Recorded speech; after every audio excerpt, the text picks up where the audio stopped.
Vandag wil ek julle wys wat ek met hierdie bestanddele gaan doen.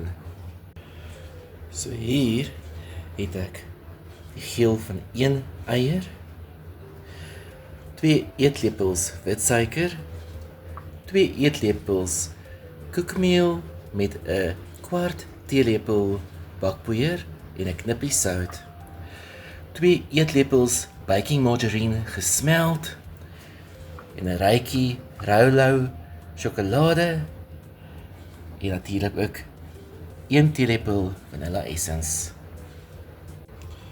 So ek voeg eers die gesmelde baking margarine of botter hier so in die bakkie.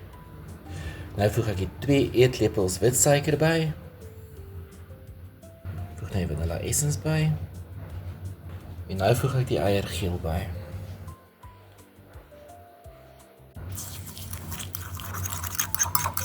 Dit is maar vork en klik alles so mooi saam. So nou dat alles mooi saam geklits is, nou voeg ek die droë bestanddele by.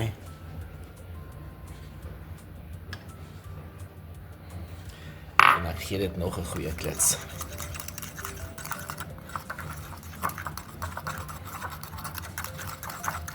So nou dat hierdie baie mooi bymekaar gekom het, nou gaan ek dit vir so 'n half minuut in die mikrogolfoond sit. Dan gaan ek die Raulau byvoeg en dan gaan ek dit vir nog 'n half minuut mikrogolfoond toe. So dit was nou vir 'n half minuut in die mikrogolfoond en dan lyk hy so.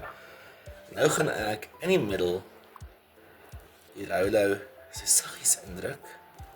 En lekker bek kan wees.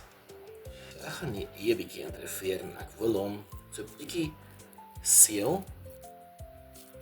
Seël die Raulau mooi daar, so maak hom mooi toe. Die sjokolade self nie aan die brand gaan nie. Sodra hy so is, dan sit ek hom net weer terug in die mikrogolfoond. Dan sê en hierso kom hy. Moet kyk hoe lyk hy. En daar is 'n lekker pudding julle. Moet kyk hoe lyk dit sulke lepel hier indruk. Ooh, dit lyk lekker. Kyk net hierdie lekker bederf. Dit lyk lekker. Die enigste jammerte hier is, ek het nie roomys nie. Ek het nie vanilla roomys nie. So hy is nou lekker warm, maar hierdie is die perfekte bederf vir 'n lekker yskoue dag in die winter. Of sommer net vir enige dag as jy voel die lus vir 'n soedentjie het jou beet gekry. So kom ons toets hom, laat hy eers 'n bietjie afkoel, dan wys ek vir julle wat dink ek hiervan. Julle, ek kon nie langer wag nie. Hy is nog 'n bietjie warm, maar kom ons probeer hom.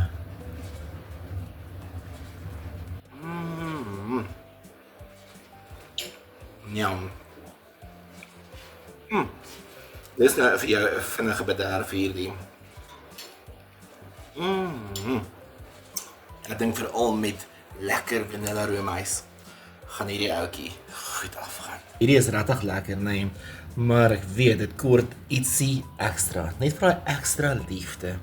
So ek gooi sommer nou so 'n bietjie Clover custard by, maar ek dink saam met vanilla roomys sal hy nog selfs lekkerder wees. Maar Clover sal nou maar moet doen vir nou.